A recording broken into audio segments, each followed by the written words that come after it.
crazy things just happened this morning. I ran into somebody from the Tri-City organization as I was down here to talk to Ryan about all of his stuff. So it's crazy how this game is spread.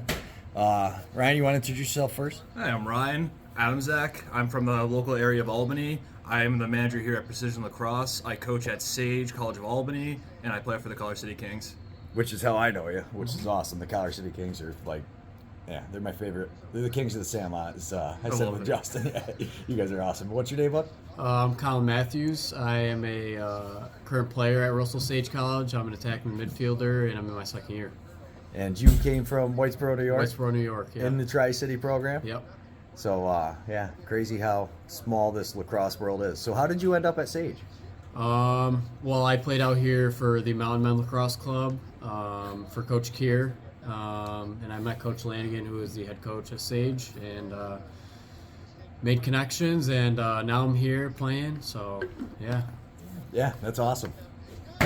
So, thanks, bud. Yeah, that's freaking. Oh, anyways, I met you through Collar City. Mm-hmm. That is one of my favorite organizations, just because you guys are like so much. Nope, we're just here to have fun, play lacrosse, and it kind of, what is it, a pickup organization that you guys kind of just free floated into Phil's team, or were you part of that original Hyenas team? I don't know like anything about the history of it other than Phil. So we were originally the Hyenas, and we went through and through, and then after the second year, the former league, the IBLA, folded. So when we went into the NABLL, we just completely changed our whole look. So we became the Color City Kings. It was the idea of Lucas and Justin. Carolina mocked up and designed the whole new logo. It was an awesome experience to get it done firsthand. They worked really hard on it. Basically, the way it started was after the Hyenas kind of folded, we got a pickup group going, and we just kept playing, and then we were in like a tough spot where we thought the IBLA was going to stick around, and we were looking to go to the HVBLL, or however it's said, but the NABLL came up, and we're like, oh, this could be it. And Justin and I sat in a couple of the townhouse meetings they had, and it was super promising.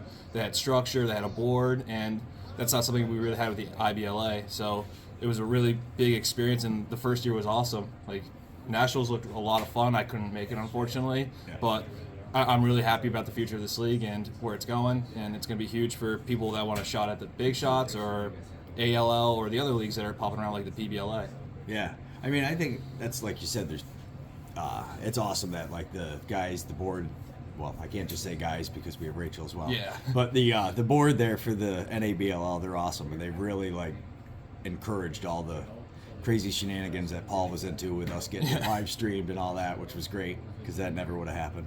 But the like you touched on there, with it's just another league for guys like you, because now guys like you that are coaching and you play the pickup, it gives a chance for everybody to see, oh wait, this guy actually kind of knows what he's talking about. Like, as I was clipping through for the face-offs, I had a harder time finding the games you were at than I did for highlights of your playing. So like, yeah, it's just cool because it's not something you would get to see, and I get super stoked. Like when you were like, hey, any chance you clip me a highlight reel? I was like, yeah, because I don't always get time to watch like you and the defenseman unless I'm reclipping it, because nobody really wants to see defensive or face-off, unless like Face-Off Academy and like Face-Off Factory, they're really big on like clipping their stuff in Face-Off Zone. It's like a whole little niche subculture, and it's really cool. Like every night I fall asleep watching Face-Off highlights. It's pretty nerdy, but that's the life I've chosen. Yeah. Well, it's funny because like I didn't even know box lacrosse 2 years ago, and then last year when the Firewolves came in, that was my first like, wow, I got to see box lacrosse, and then I got hooked up with the Eddie, and I was down there watching the guys, and I was like, wow, this is insane. And if this is what, you know, if I just know this group of guys and seeing the Firewolves, it's been awesome to get to meet like you guys, because like you said, there's so many little subcultures into it. So like just the face-offs alone, I mean, there's whole industries now around face-offs. It's awesome. Yeah, I mean, so you work full-time in lacrosse, that is like eat, sleep, breathe lacrosse. What's your like lacrosse life been? Like, how did you get started in lacrosse? So I started off in 8th grade. I picked it up one summer. My good friend at the time, Ryan, forced me into playing goalie, and I didn't want to get shelled by balls, so I just kind of grabbed a short stick and went out there, and it wasn't good. So up until high school, I didn't really have a good go of it. I got cut every year from my high school team, so I never had a lot of experience. I get to Hudson Valley my first year of college, and that's my start, basically. That's my first season I ever played, and it was awesome. I played under Coach Johnson, have nothing but great things to say about him, and he really helped me take the next step. After 2 years there, I had the opportunity to go to a bunch of D2 schools, D1 schools, and a whole slew of D3 schools. I went through some hardships with my parents and stuff, so I kind of stayed local for a couple of years. So I went to UAlbany for a semester in this fall after Hudson Valley, dropped out because I wanted to play lacrosse. After that, transferred to Coldskill. The culture wasn't exactly for me, and then the next fall, I found myself at Sage College of Albany playing for Ryan Lanigan, and it was the best decision I've ever made. Oh, that's awesome. So is that kind of how you ended up coaching there too? Was after playing there and making all the connections? Yeah, so I played my senior year there, so I was the lone senior on the team, so I got to take 400 or so, 500 face-offs. I think I had like a D3 record for a game before another guy broke it the next game. So it was really cool, and we played in a really tough conference, so you think like you're a big dog playing in one other conference, and then every year in college I got shell-shocked just playing up a level, and it was really cool, and that's why I still keep playing to this day. It's just, there's always so many levels. Like this past weekend at Laxton, I'm used to like this kind of pick-up box culture and kind of like this different mix of teams in the NABLL, but as soon as we got out there at Laxton, we were playing against like the Ogway Aces, the Seneca Marksmen, and they punched our teeth in, punched my teeth in.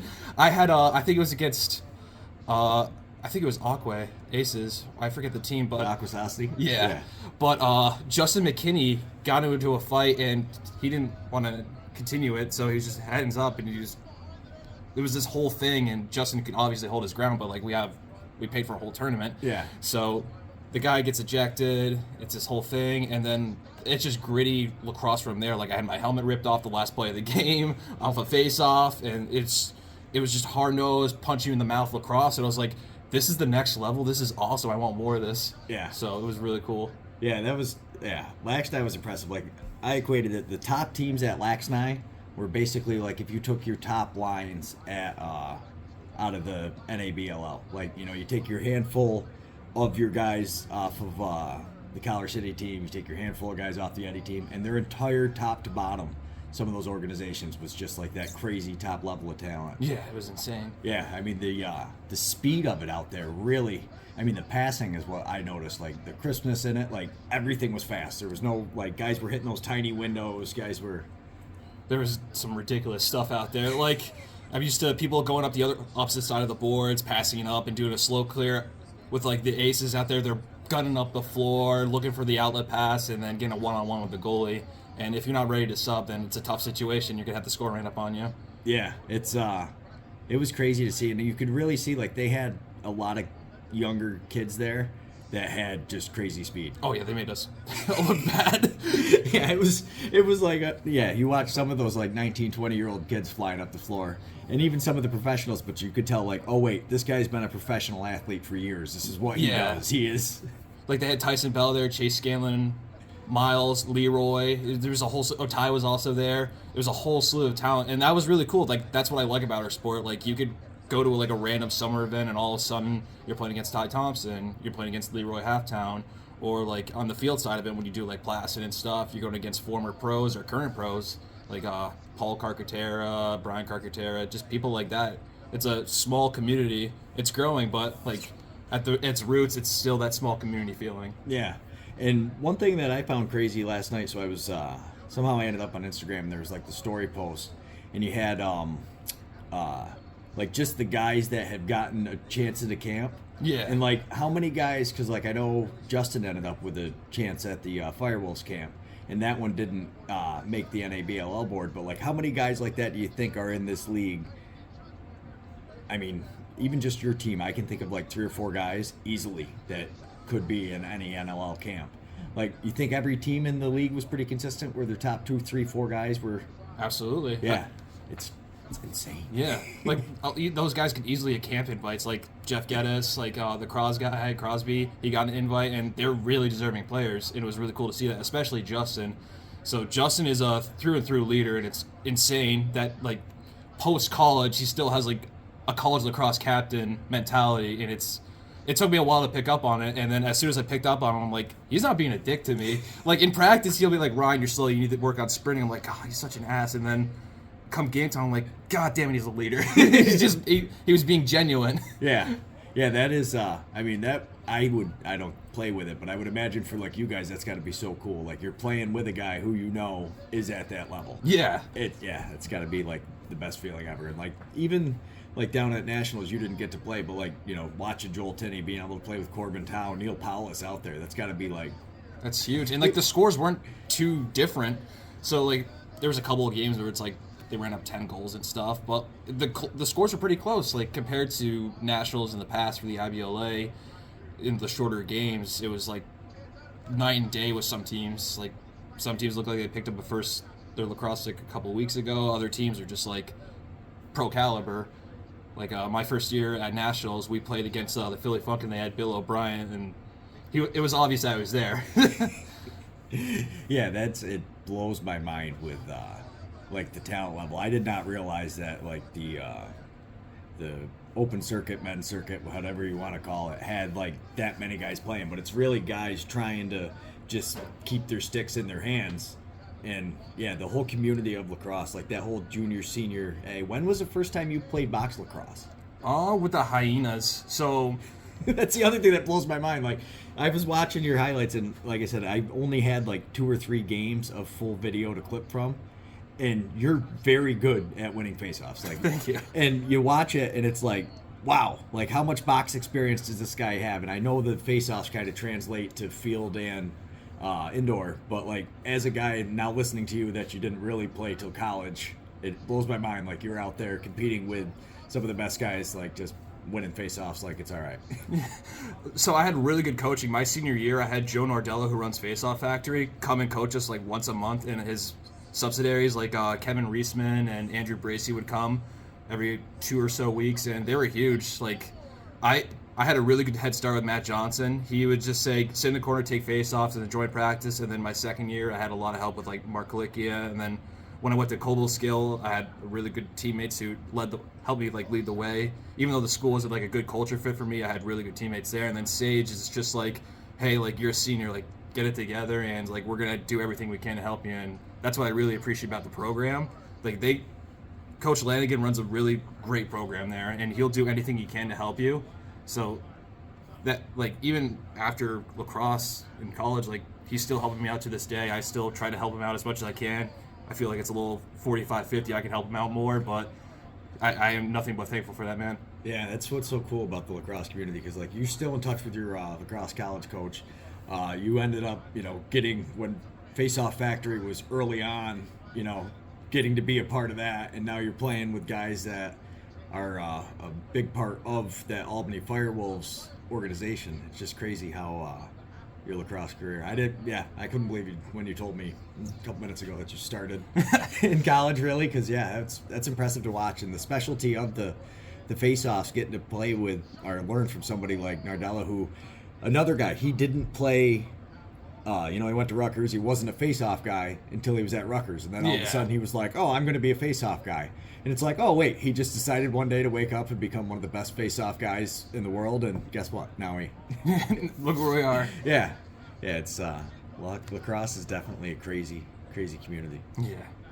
Now, how, the pickup thing with Collar City, I jump all over the place when I talk, sorry, but the pickup shit with Collar City. So that was like my first introduction to you guys, and it just blew my mind. Like a couple, probably a week or 2 after, it was like, oh wait, we're the Collar City Kings, and I was like, wait, that's the same group of guys that was playing pickup. And your pickup is just a very, it's a flowy, very fast. Like everybody's just up and down the floor. It blew my mind when guys started taking their helmets off, and I was like, oh wait. A lot of these guys are actually adults. Yeah. And they're out there just going nuts, like diving across concrete floors to score and pick up lacrosse. Like it just, yeah. It's awesome. Like, again, people like Justin and Lucas, they don't step off the gas pedal. They kind of elevate the whole room. So back to Justin, like he'll point it out blatantly, and he's not trying to be a jerk outside of lacrosse. He's just trying to point it out like, hey, you need to do this better, and you need to pick up your game. And it's huge because the whole room follows. Like we'll have people like Sam Miller pick up the intensity, and then just people all over our team. Like when we used to have pan alone, you'd bring up the intensity.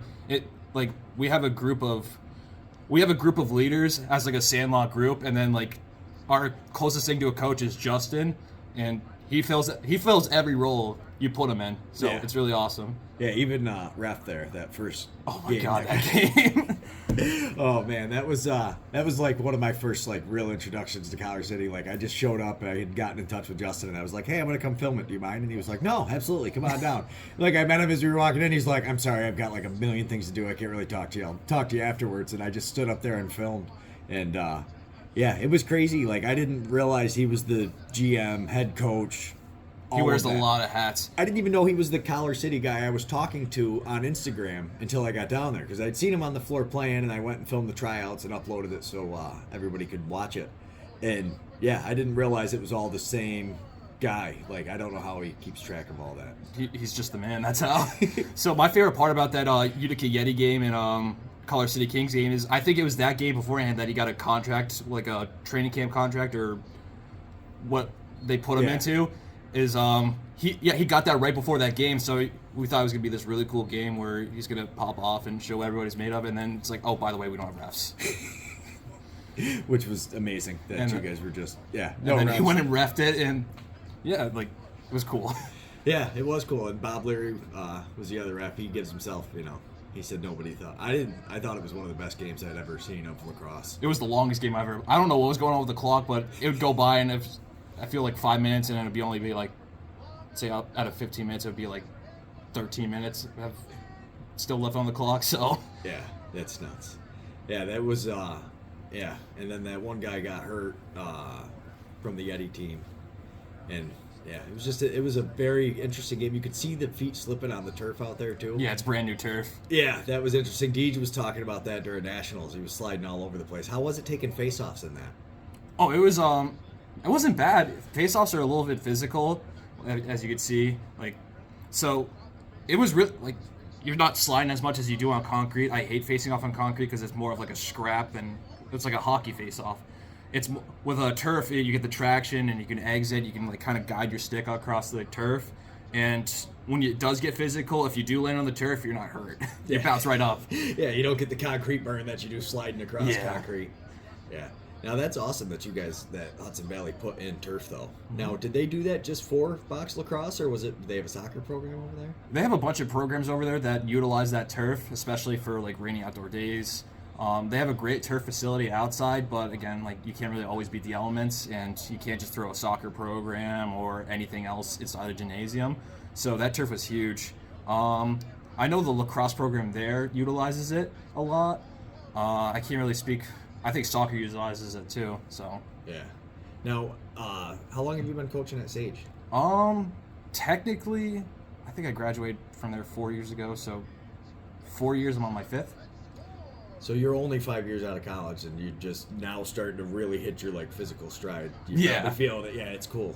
That time, I remember that. Like when I was in that age, you could do anything. It's like you get all.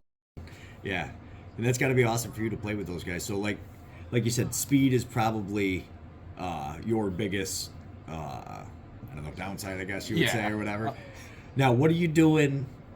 What do you do for like workouts and stuff now to try to get?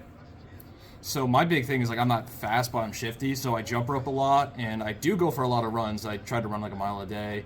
My big thing now is I just bought like a big exercise bike, so I'm trying to get the cardio way up. So when I do lack at speed, I can just have an engine and just run around the field.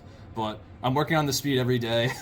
It's a slow process, pardon the pun, but it's getting there. Yeah. I was talking to Alex Cook about that and Nate Jobson. I don't know if you know either of them, but that's one thing they were talking about with boxes. It is nice because like it's a condensed field. So you're talking about the shiftiness. That's a huge thing in box lacrosse because knowing how to use your burst of speeds for like, okay, yes, I'm only going 3/4. I can kick it up a gear, whatever that gear is, or just knowing how to change direction and stuff is, like you said, absolutely huge for that. And that's also like where face-offs play like a big role for me.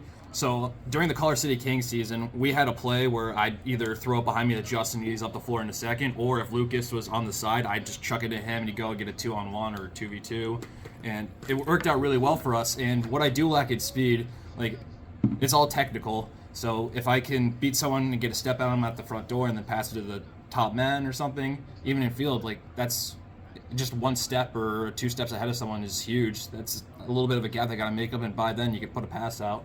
Yeah, especially in field, because like where people are more likely to try to play both-handed is being able to just keep somebody on the far side of you, like you said, that one step, just being able to throw the ball behind you. You watch so many times with the face-off, if you get it clean in your stick, you're not trying to run away from people, you're just adjusting kind of how you're going. Yeah. Like, instead of, so you just like act like you're putting your shoulder in, spin around, throw it out. That shiftiness is huge. And like you said, it doesn't go unnoticed by people that watch the film, because like when you watch you take the face-offs, at one point you had the guy so worked up from Collar City, like he's just jumping, or not your Collar City, sorry, but from the Eddies, that he's jumping the face-off, because you can tell like the last 4 face-offs in a row you won clean, and he's just getting to that point where he's like, and he jumped the gun, and then you can just see the frustration.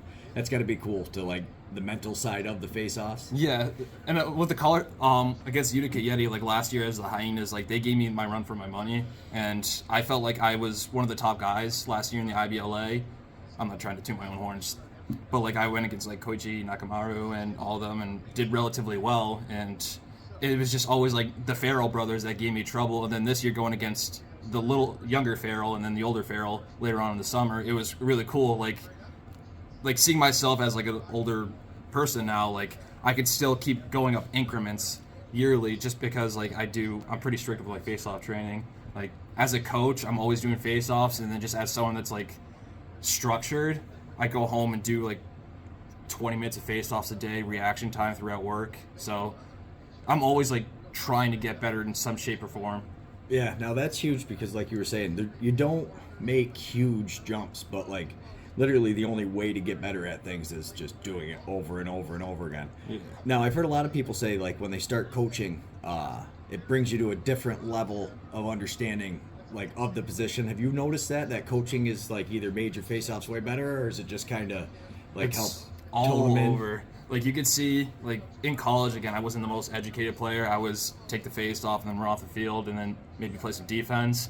But like as a coach, you can really just break down offenses, defensive schemes, and then like off the face off, you can like see where the wings are buried, how the guys like cadences are affecting your guys' cadences, how their wings are affecting plays. It's an open slate, and it's really easy to break down once like you can kind of see like an eagle's eyes view, and then your experience with it and like what worked for you, and then trying to break up ways that it would work out for other people.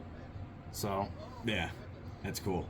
And like you said, just being able to kind of stand there and you see, oh wait, so actually maybe as this guy's breaking out the wing, being able to get that third person perspective is probably huge. I mean, makes sense. Now the last night I didn't get to see a lot of the outdoor games, which is where you guys played most of your games. How did you do out there? The first game I went out there, I played with Mayapack, and I wasn't used to the cadences, and I got smoked the first game. The second game I played with, it was the same game that Justin got into the fight, and then I got my helmet ripped off. I listened to the cadences a little bit better, and ever since then I was lights out for the rest of the thing. I don't want to toot my horn, but I felt like I did really well. Yeah, I mean, and I saw the 2 indoor games you guys played, and you definitely did very well. Thank you. Yeah, it was fun. Like I said, that was awesome for me. When you reached out, I was so like pumped, because I was like, I watch a lot of your guys' games, but then basically the way I do all the highlights is I just go through and clip the 10-second highlight reel footage. But the things I don't think about, like talking to you, Brian Consola at all, that plays for the Yeti?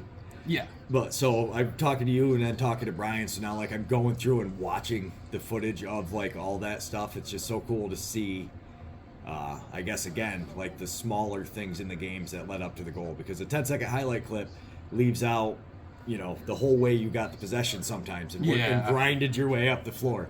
Like, even if you don't win the face-off clean, and that's why I tried to do a couple clips of that, is the little things that guys like that you learn over time. Like, okay, yes, he beat me on the clamp, but I know where he's trying to go with the ball, and I know where my guy's going. So that's why at one point I did that little foot spin thing, because like just being able to plant and know, like, turning, okay, now I just use my whole body. That was kind of why I picked that, especially if you want to show, like, the kids you're coaching and stuff, like, okay, yes, the ball's still down there. We both didn't get it, but just that being able to spin, scoop one-handed, that's something you do a lot, is that one-handed to, like, reach away.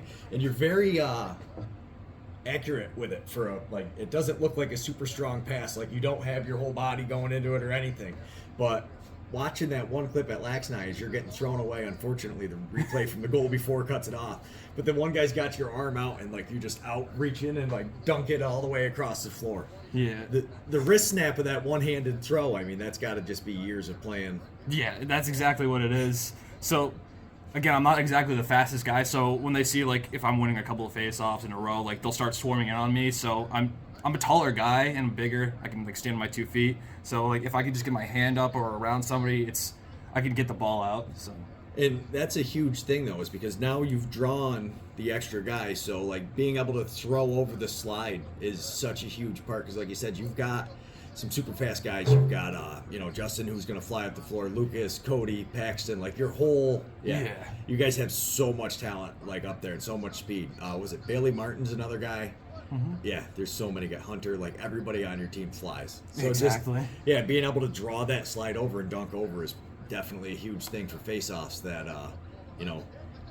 what I'm learning more as I learn more about the sport is how important each possession is. Yeah. Just because you're slowly ticking away, and especially these running clock games. I mean, those are fast games. So somebody scores, and now if you could immediately get the possession back and just hold on to it for, 30 seconds, get a shot, get that second possession. So, yeah, it's been huge for me to understand it, but, like, how does that feel like if you're having a shitty day, though? Like, how do you get over that feeling? That's what it feels the like, worst. It's like goalies too. Like they have a bad day and it's like just terrible because you give, like, how do you deal with that pressure? Or, like, if you get out there, like you said, you were off on the cadences in the first game, but then you kind of were like, okay, get your head wrapped around it and let's go. What I do is I usually listen to whistles, as nerdy as that sounds. It works wonders for me. I had a really good face-off coach in college and a little bit post-college too, Connor Russell. He told me, like, how to reset myself and, like, how much more of a mental game it is. So big shout out to him. He's a beast out there. Yeah, he doesn't even take face-offs anymore. He's that much of a, he's just a, he's a crazy maniac. He just flies up and down the floor, he puts his body on the line. I don't know how he does it. He's a couple years older than me, and he looked way younger than me. Yeah, he flies around out there. He is an absolute beast. That's interesting to hear he was your coach because I saw as I was clipping through the face-offs, every once in a while he will take one, and then I actually saw he worked, for the face-off factory, and it blew my mind because I was watching a lot of the face-offs, and when you're there, you're taking the face-offs, and I was like, wait, this guy is that good at the face-offs, and yet you guys are, that's got to be a cool nod for you too, to, like, just the confidence from your teammates that you're taking face-offs, knowing that you have Connor, who is, I've seen him take a few, and he's good. He is good. I mean, that's got to be awesome. Yeah. Now, where did you have Connor as a coach? So after college and box was starting up, so during college he would I'd message him and he'd message me back saying, like, hey, this, like, again, like, I only had, like, face-off coach, like, every 2 or 3 weeks in college, and other than that it was just me and one other guy on the sideline doing what we do. So how did you first meet him? Like, where did you know him from? He went to UAlbany, and he was best friends with our athletic trainer at the time. So basically our athletic trainer would kind of, like, leak us drills to the point where I'd text Connor, like, hey, what did he mean by this? And then what do we do? And then Connor would break it down, and then we go do it, and it worked. Yeah, it's crazy. I just love the fact that, like, guys do that stuff. Like, he had no, like, intention of, like, trying to make money off it, but they just love the sport that much. It's genuine, and that's what I like about our sport. There's a lot of genuine people out there that don't charge money for this kind of stuff. It's just like it only takes a couple seconds a day to give someone a great tip that can change their game, and that's kind of what I hope to do someday. Like, every time I coach, I don't really take money. I just kind of do it for the love of the game and for, like, the people around me. Like Colin, who is here, like, I don't get paid. I just love coaching. Yeah, that was cool too, because, like, when I walked in this morning to interrupt your session there, but it's cool to see, like, the younger guys come in, and they're not here to buy stuff always. They come here because they want to, listen to guys like you who actually know, like, oh, wait, work on this. It's the simple thing of like as you're fixing the sticks and you're like throw them back down, like just being able to show them those little tips. That's awesome. Yeah, and Colin's a great kid too, and he's just a sponge when it comes to knowledge. When I was looking for more employees to hire here, our head coach Ryan Lanigan said Colin Matthews and nothing else. He is a great kid through and through. Yeah, that's awesome. And that's what's cool is you get to meet guys like him, you know, guys like you who, you know, one of the first times like I messaged you, it was just like, yeah, you guys are all awesome. You're just like, what do you want? How can we help you? How can we get you numbers? How can we get you whatever it is that, yeah. Your whole community, that whole Collar City team is awesome. Yeah, we're very like unselfish group. Like I don't think any of us would take a dime if we had to. Like we really try to be self-sufficient in our funds and stuff. We reach out to sponsors and stuff, but we don't try to like milk people. We're genuine. We're like through and through, and we pay our way if we have to. So yeah, that's what's so interesting I think about the NABLL is you have your organization, which is very like each guy's just kind of chipping away, throwing their money in to make sure you can make tournament fees or, you know, gas money down here and all that.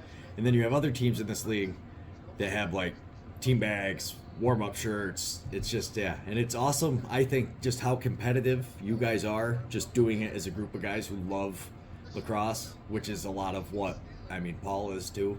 But just the grassroots energy. Like how many kids now have gotten to see box lacrosse? I know of at least 15 kids that play on my team because I do the highlights through Collar City and because you guys are crazy and just go out there and put it all on the floor that now even know what box lacrosse is. yeah. So yeah, it's awesome to see you guys just freaking killing it. You guys really are helping it grow like in the area. Yeah, it's an awesome experience. Like we have open box and like open practices, so anybody can pour in. Like we had a bunch of the Sage kids come in during like the tail end of the year and just help fill out practice. So it was awesome. Like we love giving back and we love just playing with new people, especially if we can find them a role. It's huge. Yeah, I mean it was huge for me because I know a kid that I had, me and his dad know each other through the Cub Scouts. Customer here real quick. If you want to pause it. Yeah. Oh, that's right, you cut it. Yeah. We just bloop. You got the game here right before. It might be I bought my older ones here. My older ones. So what? Yes. Might be a little bulky on it for a year, but it's Right. a nice little thing. It's just Okay. like that. Sweet. Okay. All right, so we're back. TV timeout. Yeah. Just got hooked up with a sweet stick. Precision lacrosse. We haven't really talked. We've been in here the whole time. Yeah. We haven't really talked much about precision. Give us a breakdown. What is precision? How long have you been here? So I've been here since a week after the beginning. So originally it was Lucas and Ian who opened up the store. Ian was down here a little bit ago. Amazing guy. And then Lucas, also a great guy, you know him. Lucas found another opportunity, so he kind of like jumped ship. And it's all good though. But so it's just me running the ship right now, and it's a good gig. I have a lot of fun. I get to do lacrosse all day, so Yeah, that's a awesome. lot of fun. And again, like that, like you make friends every day. Like Andy's been a good friend all along, but like people will come in here and you just forge relationships, and then all of a sudden they're like tagging you in photos and tagging you in stuff and saying like, hey, my son got this at Precision, or like thank you to the nice staff. Like our main thing right now is just like being the best that we can to be to every customer, hooking them up as much as we can, and just being genuinely great people to make sure we keep the pipeline going. Yeah, you guys are everywhere. Yeah. Like, I see the precision tents all over. So I had seen precision before I ever got hooked up with Collar City, just from the youth teams I coach, because we go to some of these events and it's awesome because precision has a tent there. Kid has an issue with a stick, run over. You guys, yeah, it's definitely a good. You guys definitely help out a lot in the community. And like the first Firewolves game I went to, you guys had the booth up there with the sticks, and that's just cool because you get a lot of kids that go in and watch it, and then while they're feeling like They catch the bug, they're like, let's go, new stick or first stick.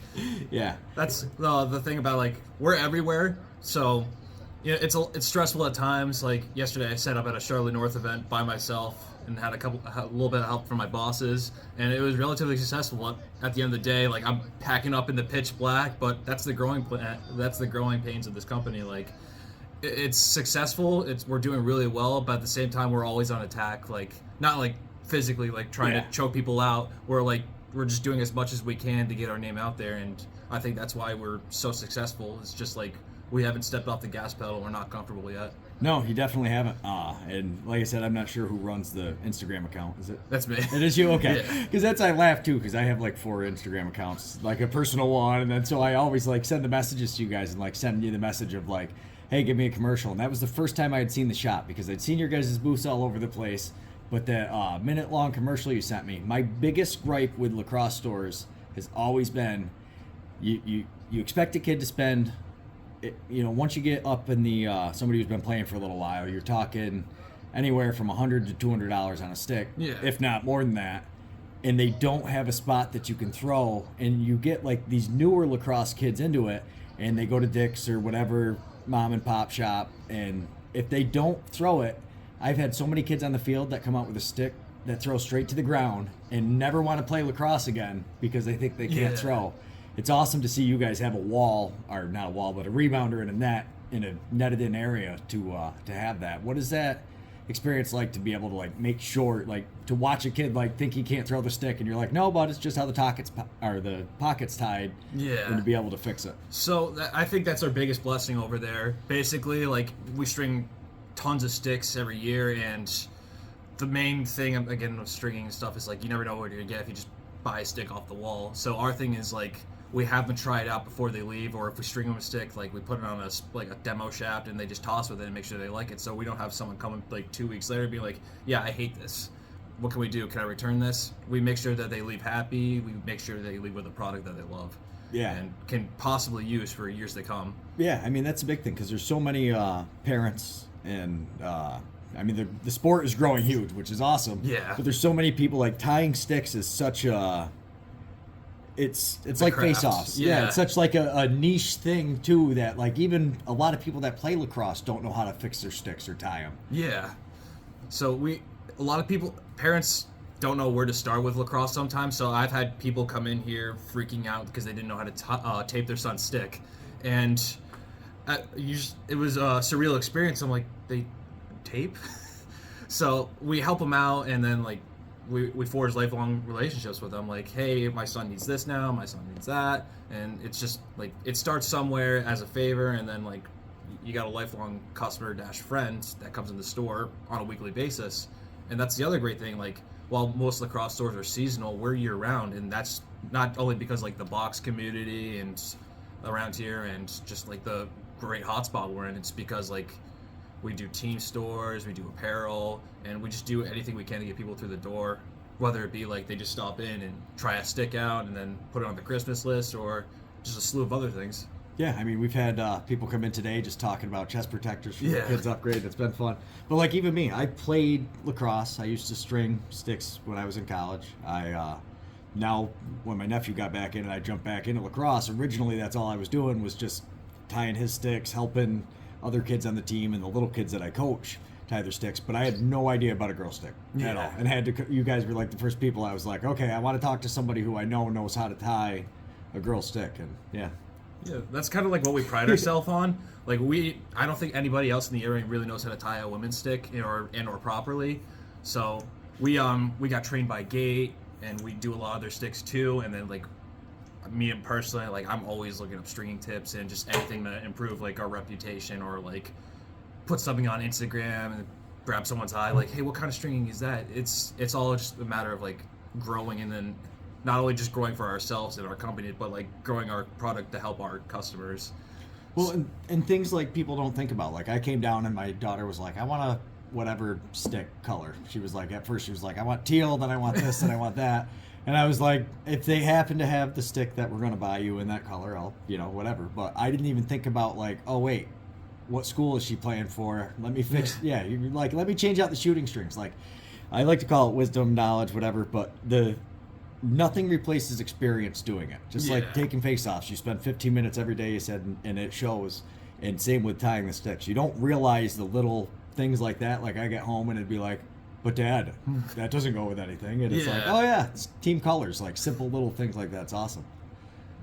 Yeah, it's I love, like that's why people that's why I think this store does so well. Like I know kids in our area, I'm from up just outside of Glens Falls, who drive down here because it was the first people who fixed their stick, or like they went to Dick's and bought a stick And through the grapevine heard, go down to Precision, they'll get you fixed up. And kids that literally thought they couldn't throw the stick or throw the ball, who it's like, oh wait, no, it was just I bought a stick and yeah, it was Just one came time. like that. Yeah, it was like it came like this. It throws right to the ground. Or as the pocket breaks in, like having the pounder, like you're sitting there pounding on the net, and that's not something like a kid's gonna think about. Yeah, that's the other. Like you go to a Dick's Sporting Good or any other sort of shop, and a lot of times they're like hands off of lacrosse. They don't really even help you size up their kids. Like I've had horror stories of people coming from Dick's, just like they handed us this tennis racket, they gave us the wrong size helmet, they gave us all this stuff, and then that's our other approach. Like we're personable. Like we fit their kids. Like we get swamped a lot, so a lot of times it's like I gotta fit someone's kid and then I gotta fix someone's sticks. So like we're a little slow sometimes, but it's like experience B here. We're half lacrosse shop, half destination, is what my boss likes to say. Definitely. Like I said, I've been playing lacrosse for, I mean, granted I took a huge break in between, but in the 15, 20 years of being involved in lacrosse, this is the first lacrosse store I've walked into that had a spot to throw the ball, which blows my Exactly. mind because every other shop is usually like, it's a hockey shop who knows, hey, we got a bunch of hockey players that play lacrosse, so we might as well start getting some lacrosse gear. Whereas like this is, like you said, it's a lacrosse destination. You guys always have videos like when the gate people were here working with the women's sticks. That was something like my first introduction before my daughter even said I wanted to play was I don't remember if it was you or one of the guys at Collar City showed me the new gate D head. Oh yeah. So then I started looking that up, and then I started watching. I just fell down the wormhole. Next thing I know, I'm watching like somebody from here had something where you were getting the basically how to tie a girl's sticks, and I was like, wow, that's something I never even thought about, is like how different their sticks are. Yeah, and that's the thing about the women's sticks. In the past 5 years, the technology has jumped significantly. So there's no longer like the 22 degrees or anything like that. It's all about the cants and the slants in the head and like how. So say like in a can and a head like this, or something more aggressive like here, like how to form the pocket to the can so you can have the deepest pocket possible and the biggest sweet spot possible. So if you look at a bunch of the sticks back then, they're just no offset, a little bit of a ramp, but compared to now, it's night and day. Yeah, it's crazy. I remember the girls' sticks being tennis rackets, and I can remember out of college, one of my teammates, he was dating a girl from Utica College who played on the team, and yeah, watching her catch with the stick, I was like, how do you even do that?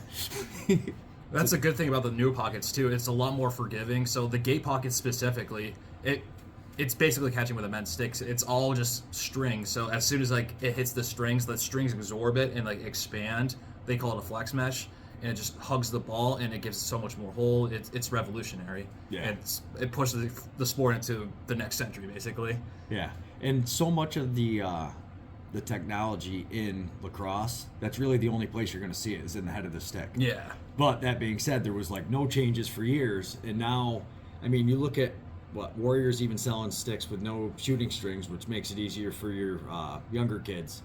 But the art of like hockey, we used to always heat up our sticks and curve them and everything else. Mm-hmm. I mean, that's a whole nother sub niche. Like my nephew, I could not get his stick dialed in right because I couldn't explain to him that my only understanding of it is you sit here and throw and you tell me what you want it to do differently. Yeah. And so like we just had to sit there and do it because that was the only way I knew how to adjust pockets. Whereas like if he had come down to you and probably been like, hey, it's throwing this way, this is how I play, boom. Yeah. Yeah, no, that's awesome. I'm so glad you guys are down here. It's Absolutely. awesome to know We love you were being here. Yeah, it's awesome to know that you guys were down here because, yeah, I'm not that far up. And like I said, the only reason I even knew you guys were a lacrosse shop was actually Justin, or not Justin said, when I saw the tents at the youth thing, I figured you guys were just an internet, like, showed up, popped up, and did that. And then Justin was like, no, the sponsors. He's like, we got a couple guys that work there. And yeah, it's, and you guys have been awesome. He said it was huge being able to, what, you guys did the uniforms for him? Yeah. Yeah, which Collar City's uniforms were pretty banging. Yeah, I loved them. Yeah. That's the other thing is the like flair that all these teams have, and just being able to dial in like stick color, glove color. You guys have a ton of options. Yeah, and we're always trying to customize them to like even if we do like a pink head or something, there's always that one shot that a kid's coming in here specifically for a pink head or something. Like we did a couple of sticks for Charlotte North the other night, and it's just something like it may not sell right away, and that's okay if it doesn't. But like one day a kid's gonna be like, "That's my stick." Yeah. So it all comes together. Yeah, that was cool. I walked in, I seen you guys had some of the Firewolves dyed heads that were sitting up here on the table. So you guys do all the dyeing in house? Yeah. Now, if you dye, that is Yeah, awesome. my fingers are still destroyed Yeah. from them. We used to do that a lot because we've got a vinyl cutter. Yeah. So we would just frickin' do all kinds of. I don't know. That's one of my favorite parts of buying a lacrosse stick is like The I bought it. Now, customization. now I've personalized it, and now how long has this been open? We've been open for about 2 years now. Yeah. So we opened during COVID, 2020. Great time to. Yeah, it's so funny. We opened during COVID and we crushed it, and then possibly going into recession. I feel like we're only going up from here. Yeah. So, like, we got good people on board, and we're ready to take on the world in a positive manner, not like domination, but. That's awesome. So, unfortunately, I got to wrap up because I got to go pick my daughter up. But how does everybody find? What is the best way to get a hold of Precision Lacrosse online? So definitely our website's precisionlacrosse.com. We have social media, Precision Lacrosse 518. You can reach out to my social media at Zach Adam Ryan. I'm always answering questions in regard to anything. We're on TikTok too. Just any sort of form of social media. I check it daily, multiple times, to the point it's kind of unhealthy after work. But it's about growing the ship, man. Yeah, no, you always, anytime I've had a question, I send it. That's why I asked him earlier who's running the Precision one, because I'm that random guy at 10:30 at night or 4:30 in the morning, and I'm like, hey, what are you doing about this? Can you get a hold of me? And you guys are great. You guys always answer super fast. It's been awesome, and I really, any parents who don't know what they're doing with the stick, come on down. They just changed the chest pad rules. There's lots of stuff. Definitely buy in person. This would be my suggestion, but we'll try to, we'll wrap this up somehow with the fucking, she does all that. I don't know, my wife does it all, it's magic. It's just I love it. I get to talk and clip highlights, and then I send them all to her, and she's like, somehow makes it all into a podcast. Did you see